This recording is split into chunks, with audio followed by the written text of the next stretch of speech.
I want to take a moment and thank Nicole Butcher and Cassie Harrison for all their hard work in really making this happen and coordinating it. And I want to thank all of you that came out just to serve and bless the community, because you were really the hands and feet of Jesus over the last 2 days in this community. I have a really cool story that took place as cars would drive through this parking lot and they would wait here and we'd load up groceries into their trunk. We had the opportunity to share our faith with many different people. And actually 15 different families received Jesus right there in their car as we were touching their practical needs of their life by providing food. Jesus was moving on their hearts spiritually. And I just think it's an amazing thing to see God move in such a way. It reminds me of a passage in Scripture, a story that I've taught from before, but it's where Jesus encountered a man with leprosy. What you need to understand about leprosy was in the first century, there was really no disease you could have that was worse than leprosy. Leprosy causes your skin to rot. You lose feeling. Your flesh literally begins to fall off, and you are known as being unclean. In fact, they believed that if you touched someone who had leprosy, they were contagious, that you would get leprosy from them. So people that had leprosy were required to cover their faces, walk on the other side of the road from anyone else, and as they walked around, they were to announce that they are unclean, unclean, unclean. Just so that no one would even accidentally bump into them, they're required to do that. In fact, in Levitical law, if you accidentally bumped into someone who had leprosy, you were then quarantined, would have to go see the priest who would examine you. You would be quarantined for 7 days. You would go back to the priest again a week later, and the priest would determine if you had caught what that person had. And they would determine if you were unclean or if you were clean again. So leprosy was a huge deal back in the first century. So this is a story where Jesus encountered someone. We see it in Mark chapter 1. It says, "A leper came to Jesus and kneeling before him said to him, 'If you can, will you make me clean?'" There's a couple things that Jesus did next that I want to point out to you.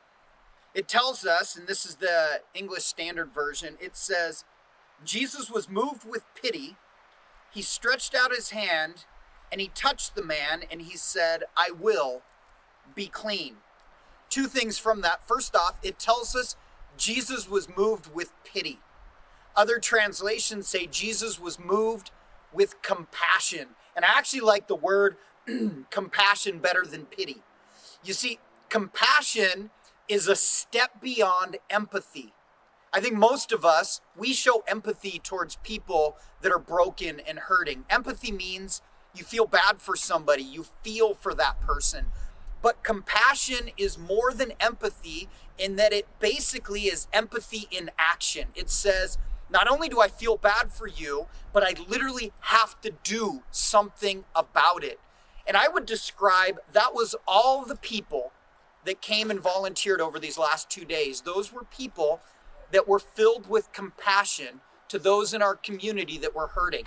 They didn't just have empathy, feel bad for them, but they had to do something about it. They were filled with compassion. So the Bible tells us that Jesus was filled with compassion, and then it tells us that he touched the man. And that is really significant. Because Jesus, let me ask you this. Did Jesus have to touch someone so they'd be healed? So this is the creator of the universe. Did he have to touch a man so that this man would be healed? Well, we read one chapter later, Jesus came upon someone whose hand was shriveled, and Jesus just simply said to the man, "Open up your hand," and he was healed. So he didn't have to touch the man so that he'd be healed. And we understand from Levitical law that he wasn't supposed to touch the man, yet he did. So why did Jesus touch this man when he didn't have to and he wasn't supposed to?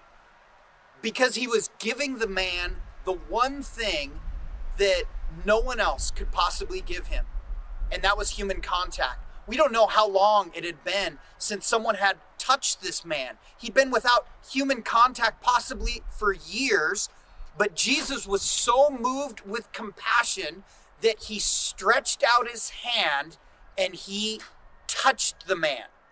He did the one thing that maybe no one else would ever do. He showed the man love by touching him.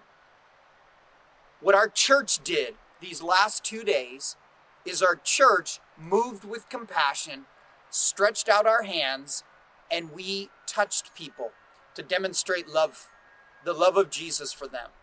Church, I want to just say that I am proud of you.